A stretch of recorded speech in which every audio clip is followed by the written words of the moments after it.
The war in Ukraine has emphasised how militaries still need to master combined arms warfighting to win on the battlefield. And for 20 years, this is where the British Army has come to master that skill. When CATT opened in the early 2000s, it was the most advanced military simulation centre in the world. 150 military vehicles can be replicated in here.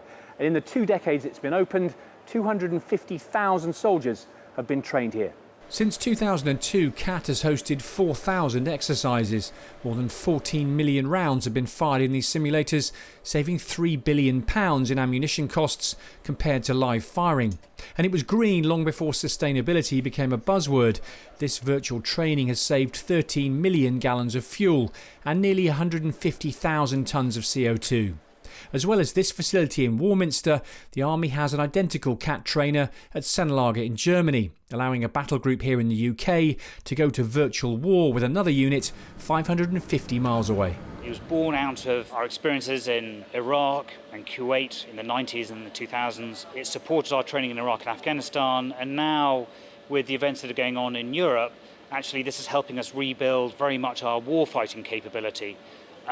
For what we might be required to do looking forward. But really it's about ensuring that the Army is match fit, ready for anything it might be called upon to do today, tonight, or indeed tomorrow.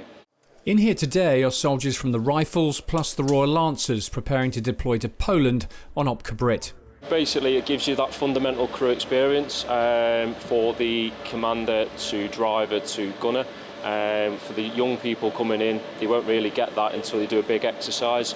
So before you even get out the door, this facility gives you that crew bonding, where you get to know and work with your crew quite well, because you're in a tight, cramped area with all the bells and whistles that give you the gunner's hand controls.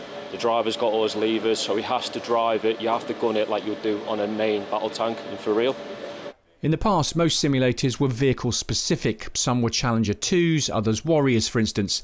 Now, though, they're increasingly reconfigurable, which means they can quickly and cheaply be adapted to replicate whatever vehicle the Army wants to train on. In this case, one of the new Ajax armoured fighting vehicles. In terms of, it doesn't have everything an Ajax has, but in terms of the really important things that crews want, it has the crew high fidelity handles so they can operate fire control systems and fire the vehicle's primary and secondary weapon. And then also the other things in the vehicle that the secondary to that, like communications, they can operate through touchscreen panels. And then the level of closed-in proximity is similar to that of the vehicle, so therefore they feel like they're more immersed in training, and therefore it's representative of what they're trying to do. While Lockheed Martin run the day-to-day tech in here, the MOD's procurement arm, Defence Equipment and Support, or DE&S, are the people who actually order the simulators, making sure they have the data from different manufacturers, which Lockheed Martin then use to build a replica vehicle.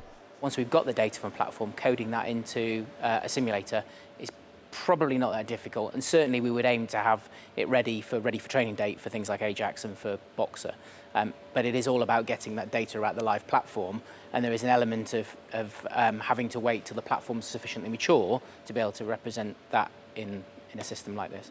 2 decades on, CATT continues to help the British Army, giving soldiers the chance to fight a virtual enemy so they're ready if needed for the real thing. Simon Newton, Forces News, Warminster. If you enjoyed this video, don't forget to like and subscribe to our channel.